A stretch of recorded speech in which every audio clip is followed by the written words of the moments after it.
Assalamualaikum warahmatullahi wabarakatuh. Halo teman-teman semua, apa kabar? Alhamdulillah wa syukurillah, Allahu Akbar.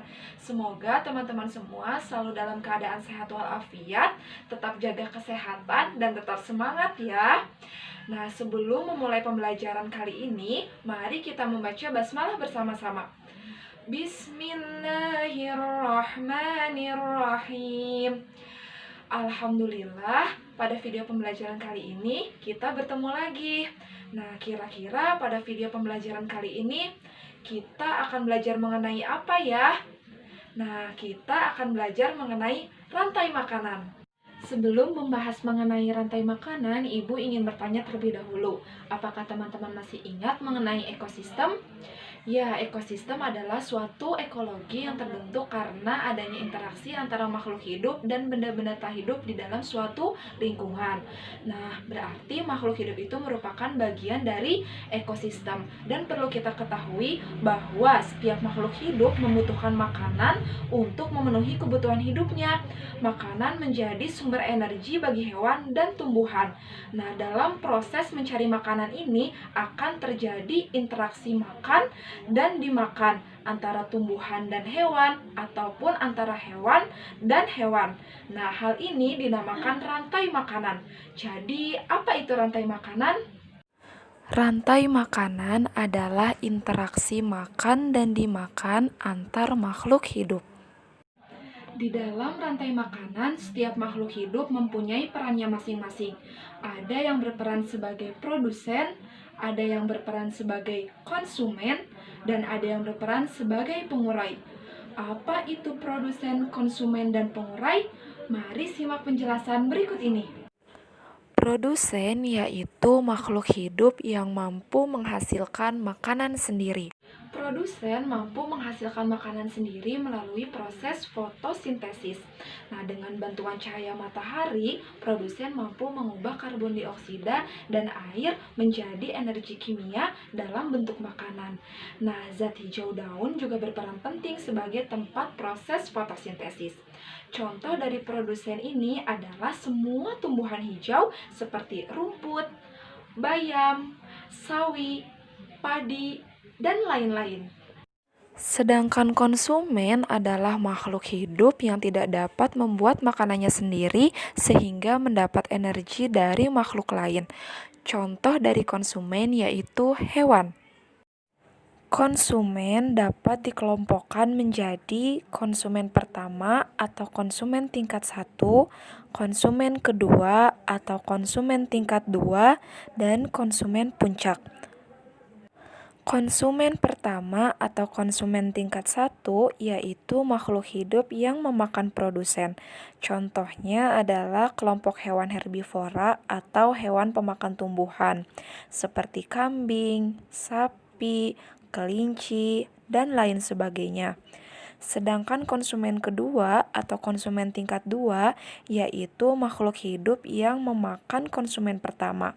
Contohnya adalah hewan karnivora atau hewan pemakan daging atau hewan lain seperti katak, ular, burung hantu, dan musang. Yang terakhir adalah konsumen puncak, yaitu kelompok konsumen yang tidak ada pemangsanya seperti elang, harimau, dan singa. Yang terakhir adalah pengurai atau dekomposer. Pengurai atau dekomposer yaitu makhluk hidup yang menguraikan tubuh makhluk hidup lain yang telah mati. Hasil penguraian bisa berupa zat-zat hara dan makanan yang dibutuhkan oleh produsen atau tumbuhan. Nah, hasil kerja pengurai dapat membantu proses penyuburan tanah. Contoh dari pengurai yaitu jamur, bakteri, dan cacing tanah.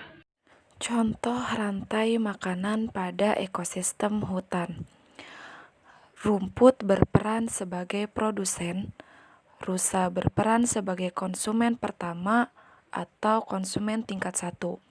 Harimau berperan sebagai konsumen kedua atau konsumen tingkat 2. Dan yang terakhir bakteri sebagai pengurai. Rumput yang berperan sebagai produsen dimakan oleh rusa yang berperan sebagai konsumen pertama atau konsumen tingkat 1. Kemudian rusa dimakan oleh harimau yang berperan sebagai konsumen kedua atau konsumen tingkat 2. Setelah harimau mengalami kematian, lalu diuraikan oleh jamur atau bakteri sebagai pengurai. Pada rantai makanan di ekosistem sawah, padi berperan sebagai produsen. Burung pemakan biji berperan sebagai konsumen pertama atau konsumen tingkat 1. Ular sawah berperan sebagai konsumen kedua atau konsumen tingkat 2. Burung elang berperan sebagai konsumen 3 atau konsumen puncak. Dan yang terakhir ada bakteri sebagai pengurai. Padi yang berperan sebagai produsen dimakan oleh burung pemakan biji sebagai konsumen pertama. Lalu burung pemakan biji dimakan oleh ular sawah sebagai konsumen kedua. Lalu ular sawah dimakan oleh burung elang sebagai konsumen ketiga atau konsumen puncak. Setelah burung elang mati, bangkainya membusuk, diuraikan oleh makhluk hidup pengurai yaitu bakteri dan bercampur dengan tanah membentuk humus. Humus sangat dibutuhkan oleh tumbuhan terutama padi. Begitulah seterusnya sehingga proses ini berjalan dari waktu ke waktu.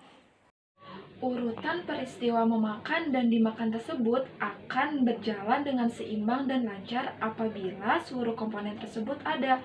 Jika salah satu komponennya tidak ada, maka akan terjadi ketimpangan dalam urutan memakan dan dimakan tersebut. Nah, agar rantai makanan tersebut dapat berjalan, maka jumlah produsen harus lebih banyak dari konsumen pertama, dan jumlah konsumen pertama harus lebih banyak dari konsumen kedua, dan seterusnya. Mengenal mengenai rantai makanan di lingkungan sekitar kita membuat kita semakin banyak pengetahuan mengenai makhluk hidup yang saling berhubungan. Antara tumbuhan dan hewan ada hubungan yang saling kuat dan tidak dapat terpisahkan. Hubungan makan dan dimakan akan selalu terjadi di muka bumi ini. Peristiwa memakan dan dimakan bukanlah sesuatu kekejaman, tetapi itu adalah sebuah sunatullah yang menjadikan seluruh kehidupan tetap berjalan dengan keseimbangan. Makanan adalah kebutuhan dari setiap makhluk hidup. Apabila kita menghalangi makhluk hidup untuk memperoleh makanan, itu adalah suatu tindakan yang buruk yang dapat membahayakan makhluk hidup tersebut. Ayo kita sayangi binatang dengan mencukupi kebutuhan makanan mereka. Nabi Muhammad SAW bersabda, seorang wanita disiksa Allah pada hari kiamat lantaran mengurung seekor kucing sehingga kucing itu mati. Karena itulah Allah memasukkannya ke neraka. Kucing itu dikurungnya tanpa diberi makan dan minum, dan tidak pula dilepaskannya supaya kucing itu makan serangga-serangga bumi atau dengan sendirinya. Hadis riwayat Muslim. Alhamdulillahirrabbilalamin. Terima kasih teman-teman sudah belajar bersama. Sampai berjumpa lagi di video pembelajaran selanjutnya. Wassalamualaikum warahmatullahi wabarakatuh.